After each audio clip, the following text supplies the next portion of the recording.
ಇವತ್ತು ಆಯವ್ಯಯ ಮಂಡನೆಯಾಗಿದೆ. ಲೋಕಸಭೆಯಲ್ಲಿ ಹಣಕಾಸಿನ ಸಚಿವರು ಆಯವ್ಯಯವನ್ನು ಮಂಡನೆ ಮಾಡಿದ್ರು. ನಮಗೆ ನಿಜವಾಗಲೂ ಕಣ್ಣೀರು ಬಂದದ್ದು ಕರ್ನಾಟಕವನ್ನ ಕಡೆಗಾಣಿಸಿದ್ದಾರೆ. ಬಿಹಾರಕ್ಕೆ ಹಣಕಾಸಿನ ಭಂಡಾರವನ್ನೇ ಕೊಟ್ಟಿದ್ದಾರೆ. ಆಂಧ್ರಕ್ಕೆ ಖಜಾನೆನೇ ಕೊಟ್ಟಿದ್ದಾರೆ. ಹಣಕಾಸು ಸಚಿವರು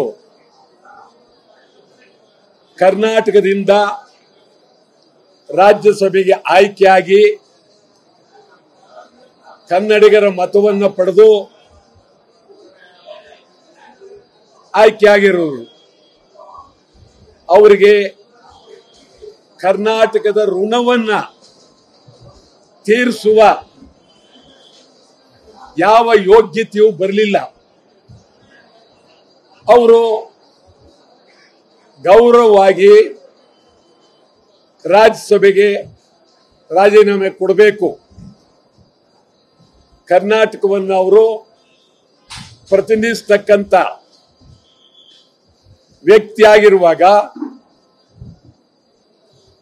ಏನ್ ಬಿಹಾರಕ್ಕೆ ಕೊಟ್ಟಿದ್ದಾರೆ, ಇವರು ಅಧಿಕಾರ ಉಳಿಸ್ಕೊಳ್ಳೋಕ್ಕೋಸ್ಕರವಾಗಿ ಬಿಹಾರಕ್ಕೂ ಆಂಧ್ರಕ್ಕೂ ನಾನು ಯಾವಾಗಲೂ ನೋಡಿರಲಿ ಈ ತರ ನೇರವಾಗಿ ಈ ದೇಶದ ಎಷ್ಟು ರಾಜ್ಯಗಳಿದೆ ಅದರಲ್ಲಿ ದಕ್ಷಿಣದಲ್ಲಿ ಕರ್ನಾಟಕ ಅದ್ಭುತವಾದಂತ ರಾಜ್ಯ. ಈ ರಾಜ್ಯಕ್ಕೆ 3 ಕಾಸಿಲ್ಲ. ಈ ದೇಶ ಅಂದ್ರೆ ಬಿಹಾರ ಅಲ್ಲ, ಈ ದೇಶ ಅಂದ್ರೆ ಆಂಧ್ರ ಅಲ್ಲ, ಕರ್ನಾಟಕನು ಈ ದೇಶದ ಒಂದು ಭಾಗ. ಕನ್ನಡಿಗರಿಗೆ ಪ್ರಧಾನಮಂತ್ರಿ ನರೇಂದ್ರ ಮೋದಿ ಅವರು ಮೋಸ ಮಾಡಿದ್ದಾರೆ, ಅನ್ಯಾಯ ಮಾಡಿದ್ದಾರೆ.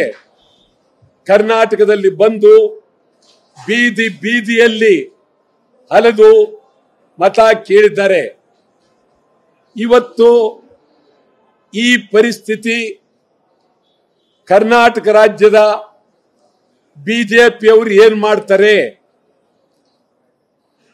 ಬಿಜೆಪಿ ಪರವಾಗಿರ್ತಕ್ಕಂಥ ಮಂತ್ರಿಗಳು ನಿಜವಾಗ್ಲೂ ಗೌರವ ಇದ್ರೆ ರಾಜೀನಾಮೆ ಕೊಡಬೇಕು.